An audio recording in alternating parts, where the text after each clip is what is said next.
Mr. Alden Richards, ano nga ba ang sorpresa dito po sa publiko at bakit nga ba sinasabi nito na siya po ay nadala na?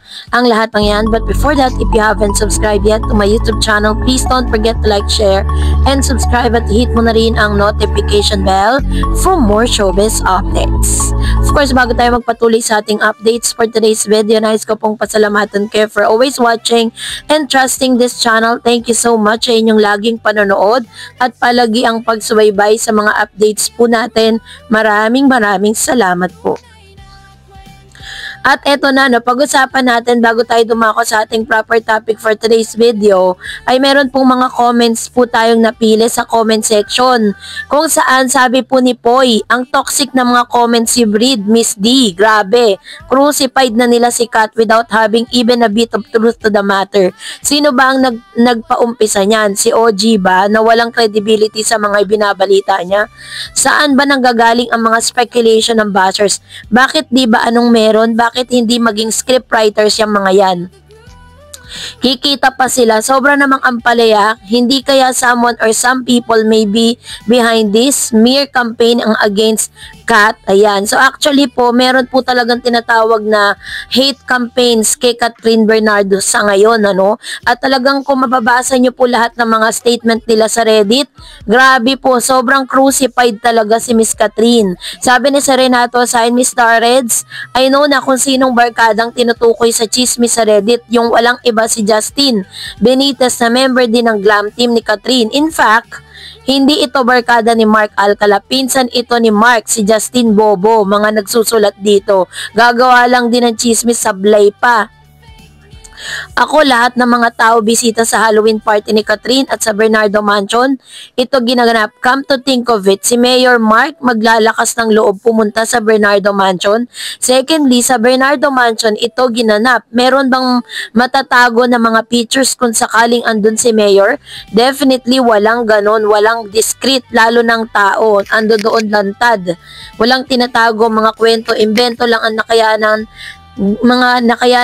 gawin ang mga inventor ng chismis. And sabi ni si Ma'am Shirakel Mistares, tawagin na lang natin si codename Pennywise si Guy. Ang alam ko, boto si Daddy Teddy at lalo na man si Mami Min kay Pennywise. Kaya kung ako kay Catherine, swerte mo na girl kay Pennywise. Wag mo nang pakawalan yan. He's really matured and responsible man. Okay, go. Sabi ni Ma'am si Emily Angan, whatever Catherine is doing with her life, it's none of anyone's business. She's old enough to decide. She doesn't need anyone sa advice, not even her family. She's happy with Alden. They love each other so much. Leave them alone. They are in their world. So, tama naman, diba? Sabi ni Ma'am si Geraldine, para sa akin, single si Kat at single si Alden. Huwag magmadali. Sabi ni Alden, hindi siya nagmamadali. Yan. So, ito yung ilan sa mga komento po ninyo patungkol po dun sa ating latest updates. Kasi totoo po yung sinasabi po ng ilan na grabe po yung mga statements, grabe po yung mga salita na binibitawan po lalo-lalo na sa Reddit kapag pinag-usapan si Catherine Bernardo. Kaya nga sabi ng ilang mga showbiz insiders na talagang may hate campaign sa nagaganap. Kasalanan ba ni Catherine na siya po ay siya po ay tahimik patungkol sa kanyang love life? Kasalanan niya po ba na hindi siya nagsasalita ni single words patungkol sa tunay na karelasyon niya? Parang kasing ang ginagawa ng mga bashers, pilit po nilang dinadrag at pilit po nilang sinisira yung pangalan ni Catherine para talagang magsalita siya.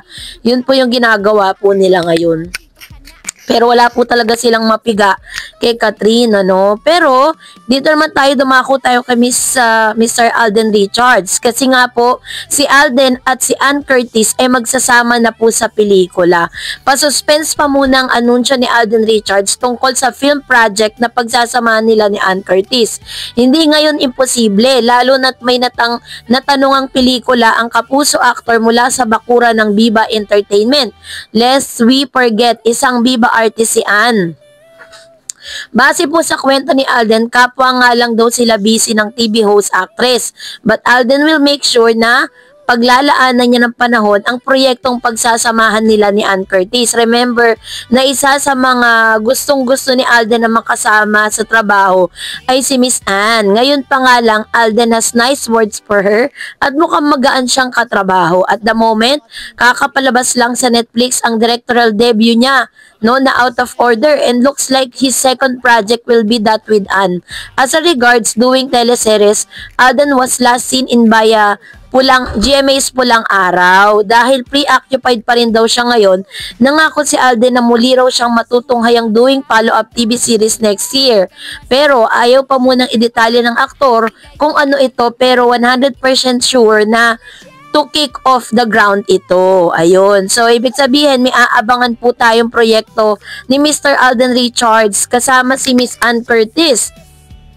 Kasi parang yun po yung kanyang isa sa mga dream project niya na makasama si Miss Ann, And of course, sabi rin ni Alden Richards sa kanyang interview na sobrang nadala na po si Mr. Alden Richards at talagang natuto na po siya, Aminado si Alden na inaabuso ang pagiging baguhan niya noon sa pagninegosyo. Based from my experience, siguro marami po talaga ako masasabi na sinasamantala nila yung lack of knowledge ko and just took advantage of my name for my business, sabi ni Alden. Sa ngayon nga raw ay maingat nga ang pagbe-venture sa mga negosyo at dapat daw ay maging tutok daw sa pag-handle nito. Yun din ang ina-advise ko sa mga gustong mag-start ng negosyo sa wala pa at that moment. Sabi ko, kung magdi-negosyo kayo, siguraduhin ninyo na magpo-full time kayo dyan. It's very difficult not to be very hands-on.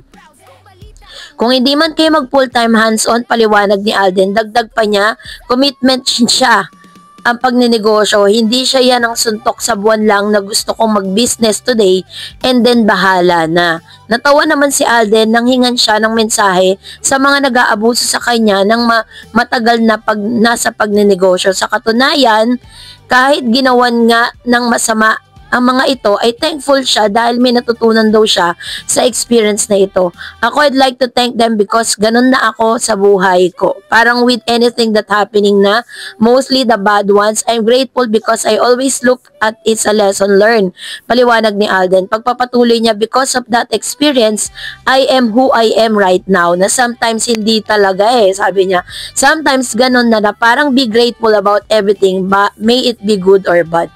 Part of the journey yan. At the same time, parang binubuo ko ng mga taong na ganun sa akin, which is binibigyan nila ako ng example kung anong dapat kong di ko gawin. Dagdag pa niya. Naganap na ang panayam kay Alden nang bigla siyang dumating ng sorpresahin ng kanyang kaibigang si Julia Montes sa grand launch sa bagong negosyo nito sa Swiss Prolight Gummies noong Martes, November 4 sa BGC Taguig City. Kitang-kita ang pagkagulat kasi ni Julia nang makita si Alden kasi inakala niyang hindi ito makakarating dahil hindi naman ito nag-confirm after niyang isend ang invitation. Puring-puri naman ni Alden si Julia sa very business-minded at workaholic at sa katunayan ay bumibili at gumagamit siya ng Swiss Proli product. Proud naman daw si Julia sa kanyang bagong business venture at masaya siya na chemist na si Pinky Tobiano ang kanyang business partner na nag-formulate ng mga product nila dahil pareho silang very hands-on at transparent pagdating sa finances at iba pa. So, yun. So, isa sa mga sinurpresa ni Mr. Alden Richards, si Miss Julia, kasi sabi niya nga na hindi siya makakarating dun sa grand launch ng kanyang produkto na pero dumating siya, kaya naman na sobrang happy ni Miss Julia Barreto. This time, is talagang sobrang nadala na rin si Alden Richards. Pinipili niya na rin talaga yung mga taong isososyo niya sa mga negosyo niya. So, abangan din natin ang kanyang upcoming projects with Miss Ann Curtis. And then, meron din po siyang another na movie na ide-direct. No? So, yun po yung mga kaabang-abang. So, that's it for today. For more videos and updates, please don't forget to like and subscribe. And please don't forget to follow my Facebook page, Dar Eds TV and Dar Eds channel. God bless everyone!